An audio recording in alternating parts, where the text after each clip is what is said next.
안녕하십니까. 건누리병원 송승철 원장입니다. 제가 오늘 준비한 강의 주제는 퇴행성 관절염, 그리고 그 중에서 특히 무릎의 퇴행성 관절염입니다. 코로나 상황 속에서 모두들 힘든 시기를 보내고 계시리라 생각됩니다. 하지만 우리 몸의 관절 건강, 특히 관절 중에서도 아주 중요한 무릎 관절의 건강도 우리가 잘 챙겨야 하기 때문에 퇴행성 관절염이 무엇인지, 그리고 생활 속에서 어떻게 관리하는 게 좋은지, 어떻게 치료할 수 있는지 이 강의를 들으시고 평소에 궁금해하셨던 부분들을 조금이나마 해소되셨으면 하는 바람입니다. 살면서 무릎이 한 번도 안 아픈 분은 거의 없으셨을 거라 생각합니다. 저 또한 무릎이 아팠었고 지금도 가끔씩 아픕니다. 하지만 저는 제 무릎 상태를 잘 알고 있기 때문에 통증이 와도 그렇게 불안하지 않고 그때그때 잘 관리를 하며 지내고 있습니다. 혹시 현재 무릎이 불편하시거나 무릎 건강이 걱정되시는 분이 있다면 먼저 병원에 가서 정형외과 전문의에게 본인의 무릎 상태를 점검 받으시길 권유드립니다. 초기에 진단받고 관리한다면 관절을 더 오래 잘 사용할 수가 있겠습니다. 퇴행성 관절염이란 무엇이냐? 한마디로 말해서 관절이 노화가 되어서 생기는 질환이라고 생각하시면 되겠습니다. 피부에 주름이 생기고 머리에 흰 머리가 나듯이 우리 몸의 관절도 노화로 인해 변화가 생깁니다. 이러한 노화는 점점 진행한다는 특성이 있고 한 번 진행된 노화는 되돌리기가 쉽지가 않습니다. 그래서 사람들이 다 피부 노화를 관리하듯이 관절도 미리미리 관리를 해주는 게 중요하겠습니다. 그리고 관절에 있어서 가장 중요한 구조물을 꼽으라면 단연코 관절 연골이 되겠습니다. 그래서 퇴행성 관절염에서는 이런 관절 연골이 마모되고 분해되고 염증을 일으키기 때문에 아픈 겁니다. 통증은 참으면 되는 것이 아니라 치료가 필요한 겁니다. 그래서 우리 몸에서 보내는 이상 신호를 무시하지 마시고 치료를 받는 게 중요하겠다. 이렇게 말씀드릴 수 있겠습니다.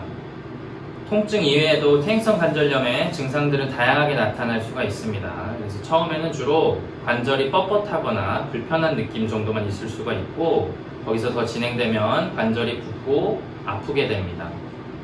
그리고 때로는 관절에서 소리가 날 수도 있고 종국에는 관절의 모양이 변하게 됩니다.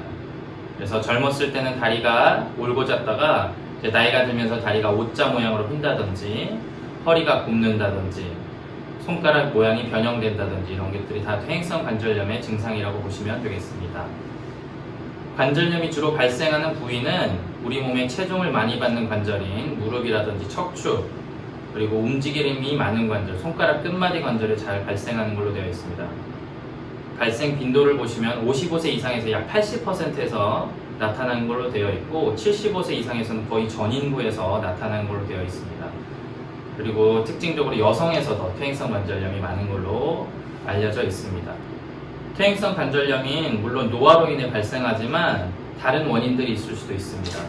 그리고 악화되는 요인들도 있을 수 있습니다. 그래서 흔히 어머님이 무릎이 아프셨다 그러면은 따님도 무릎이 아픈 경우가 많습니다. 그리고 젊었거나 나이 드셨거나 어쨌든 다친 경우, 그리고 살이 찐 경우, 우리 몸의 관절은 우리 몸의 체중을 지탱해주는 구조물이기 때문에 살이 찌고 몸무게가 증가하면 관절이 힘들어집니다. 그리고 과도한 노동을 한 경우, 쪼그려 앉아서 일을 한다거나 하는 잘못된 생활 습관이 있는 경우에도 관절염이 악화될 수가 있습니다. 그래서 이렇게 관절염이 있는지 자기가 혼자서 진단해 볼 수 있는 방법들이 있겠습니다. 그래서 관절염의 초기, 중기, 말기에 따른 증상들이 있어서 이것들을 점검해 보면 좋겠습니다. 그래서 초기 증상으로는 관절이 뻣뻣하고 불편한 느낌이 있을 수가 있겠고 계단을 내려가기가 힘들어집니다. 그래서 처음에는 그렇게 많은 통증이 없더라도 어떤 불편한 느낌, 그리고 계단을 내려갈 때 뭔가 정상적이지 않은 느낌이 있을 수가 있겠고 거기서 더 진행을 하면 계단을 오르는 게 힘들어집니다. 그리고 무릎에서 소리가 나기도 하고 갑자기 무릎에 힘이 빠지고 주저앉는 경우도 있겠습니다. 그리고 관절에 물이 차고 붓고 이런 증상들이 생길 수가 있겠습니다. 그래서 더 진행해서 이제 관절염이 말기가 되면은 평지를 걷는 게 힘들어집니다. 그리고 걸을 때 절뚝거리게 되고 허벅지 근육이 가늘어져서 힘이 없어집니다. 그래서 만지기만 해도 아프게 되고 앞에서 말씀드렸듯이 다리가 휘어지고 무릎을 굽혔다 폈다 하는 가동 범위가 줄어들게 됩니다. 흔히 퇴행성 관절염과 류마티스 관절염을 감별을 해야 되는 경우가 있습니다. 그래서 류마티스 관절염은 퇴행성 관절염과 달리 50대 이전에 주로 발병하는 걸로 되어 있습니다. 그래서 주로 아침에 통증이 심한 게 류마티스 관절염이고 주로 밤에 통증이 심해지는 게 퇴행성 관절염으로 알고 계시면 되겠습니다. 류마티스 관절염은 피검사를 통해서 류마티스 인자를 확인해야 되고 이에 따른 약물 치료가 필요하겠습니다. 그래서 관절이 아프시다 그러면 무조건 퇴행성 관절염이라 생각하지 마시고 류마티스 관절염도 감별을 해줘야 되기 때문에 병원에 와서 검사를 받으시는 게 좋겠습니다. 정상 관절과 퇴행성 관절염이 온 관절의 모습을 그림으로 보시겠습니다. 왼쪽에 정상 무릎 관절을 보시면 무릎 관절은 대퇴골과 경골이 만나서 관절을 이루고 있습니다. 뼈와 뼈가 만나서 관절을 이루고 있지만 관절을 덮고 있는 관절 연골이 있겠고 그 관절 연골을 보호하는 연골판이 존재합니다. 퇴행성 관절염에서는 이런 관절 연골이 손상되어 있고 연골판도 파열이 되어 있습니다. 이러한 관절염의 진행 단계를 보시면 총 1단계부터 4단계까지 나눠서 볼 수가 있겠습니다. 그래서 1단계는 관절 연골이 두께만 얇아진 단계입니다. 관절 연골이 손상이 되진 않고 두께만 얇아져 있기 때문에 정상에 가깝다고 보시면 되겠습니다. 2단계에서는 관절 연골이 닳고 부러져서 관절 표면이 울퉁불퉁해지는 단계입니다. 3단계는 관절 연골이 많이 손상돼서 관절 연골 밑에 있는 뼈가 노출되고 뼈 주변에 뾰족하게 뼈끝이 자라난 소견을 볼 수 있겠습니다. 마지막 4단계에서는 관절 연골이 다 닳아져서 뼈와 뼈가 맞닿게 되고 염증이 심해서 심한 통증을 유발하게 됩니다. 단계별 엑스레이 사진을 보시면 1단계는 정상에 가까운 관절 상태를 볼 수가 있겠습니다. 그래서 관절 사이의 뼈 간격이 일정한 걸 확인할 수가 있고 2단계인 초기 단계에서는 관절 뼈 끝에 뼈 돌기체가 생기고 관절 간격이 조금 좁아진 걸 볼 수가 있겠습니다. 3단계인 중기 단계에서는 관절 사이 간격이 확실히 좁아진 게 보이고 뼈 돌기체가 더 두드러지게 됩니다. 4단계인 말기가 되면 뼈와 뼈가 직접 닿아서 관절 간격이 없어진 소견을 볼 수가 있겠습니다. 이러한 관절염을 병원에서만 치료를 할 것이 아니라 일상생활에서도 치료를 할 수가 있습니다. 그래서 몇 가지 소개해드리자면 먼저 좌식 생활에서 입식 생활로 생활 환경을 바꾸는 게 가장 중요하겠습니다. 무릎은 쪼그려 앉거나 양반 다리를 하면은 통증이 심해집니다. 그래서 될 수 있으면 의자에 앉는 게 좋겠고 바닥에 쪼그려 앉는 거는 피하는 게 좋겠습니다. 그리고 수시로 무릎을 구부렸다 폈다 무릎 관절 운동 범위를 확보해 주시는 게 좋겠습니다. 그리고 관절 운동 범위가 확보된 후에는 스트레칭을 해줘서 관절 무릎 주변에 근육을 풀어주는 게 좋겠습니다. 그리고 무릎에 통증이 있는 경우에는 꾸준히 옴찜질을 해주시면 혈액순환 개선에도 도움이 되고 통증 호전에도 효과가 좋습니다. 그리고 무릎에 통증이 심해서 절뚝거리실 상황이 될 때는 지팡이를 사용하면 무릎의 부하를 줄여줄 수 있습니다. 그리고 흔히들 많이 질문하시는 내용이 관절염이 있는데 운동을 해도 되냐는 질문을 많이 하십니다. 근데 꾸준히 운동을 해주시는 게 좋다고 말씀드리고 있습니다. 심한 통증이 발생하지 않는 범위 내에서 운동을 해주시는 게 좋습니다. 그래서 관절에 좋은 운동이 있고 관절에 나쁜 운동이 있는데 먼저 나쁜 운동을 보시면 등산이라든지 계단, 줄넘기, 탁구, 배드민턴 이렇게 뛰어다니는 운동, 점프와 착지가 많은 운동은 무릎에 좋지가 않습니다. 그리고 아까 말씀드렸듯이 무릎을 많이 구부리는 등산이나 계단 등은 무릎에는 좋지 않습니다. 다른 관절, 허리라든지 어깨 관절 이런 거랑은 별개로 무릎에는 등산과 계단은 좋지 않은 걸로 되어 있습니다. 그렇다면 무릎의 관절에 좋은 운동은 무엇이냐? 걷기, 평지를 걷는 운동, 그리고 물에서 하는 수영 운동, 그리고 고정 자전거를 타는 운동, 앞에서 말씀드렸듯이 스트레칭하는 운동들은 무릎에 매우 좋은 걸로 되어 있습니다. 그리고 뒤에도 설명드리겠지만 허벅지 근력을 강화하는 운동이 아주 중요합니다. 꾸준히 허벅지 근력을 강화하시면 무릎의 통증이 많이 감소하는 것을 느끼실 수 있겠습니다. 일상생활에서의 치료뿐만이 아니라 병원에 오시면 무릎의 관절염은 치료를 받을 수 있습니다. 그래서 각 단계별로 초기, 중기, 말기에 따라서 병원에서 할 수 있는 치료가 다양하게 있습니다. 관절염이 초기일 때는 가장 기본적으로 약물 치료를 할 수 있습니다. 저희가 고혈압이 있으면 혈압약을 먹듯이 관절염이 있으면 관절염에 맞는 약을 먹게 됩니다. 관절염은 염증을 일으키는 질환이기 때문에 진통소염제를 복용하게 됩니다. 그래서 진통소염제는 먹을 수도 있고 바를 수도 있고 붙일 수도 있겠습니다. 그래서 소염제를 드시고 속이 쓰리신 분들은 바르거나 붙이는 약으로 치료를 할 수도 있습니다. 여기에 더해서 물리치료, 열치료라든지 전기치료, 운동치료를 받으실 수가 있고 주사치료도 받을 수가 있습니다. 주사치료에는 연골주사와 스테로이드 주사가 있습니다. 관절염이 좀 더 진행하여서 중기에 이르면은 앞에서 하셨던 약물치료, 물리치료, 주사치료에 더해서 수술적 치료를 고려할 수가 있습니다. 이 수술적 치료는 다양한 수술적 치료가 있지만 가장 흔하게 하는 수술은 관절 내시경 수술이 되겠습니다. 관절 내시경은 수술이라고 하기도 하고 시술이라고도 하기도 합니다. 대부분 간단하게 무릎에 구멍을 뚫어서 관절 내시경을 넣고 수술 도구를 넣어서 하는 수술입니다. 그 다음으로 연골 재생술이 있겠습니다. 손상된 연골에 자가 연골세포를 이식하거나 줄기세포를 이식하여 하는 수술 방법이 있습니다. 그리고 관절 변형이 온 휜 다리에 대해서 절골술을 하여서 휜 다리 교정을 하는 수술도 있습니다. 퇴행성 관절염 말기에는 어떤 다른 치료에도 크게 반응하지 않는 경우가 많습니다. 그래서 약을 먹어도 소용이 없고 주사를 맞아도 소용이 없다고 하시는 분들이 있습니다. 그런 분들은 인공관절 수술을 하실 수가 있습니다. 그래서 손상된 관절을 모두 제거하고 거기에 인공으로 된 인공관절을 집어넣는 수술을 할 수가 있겠습니다.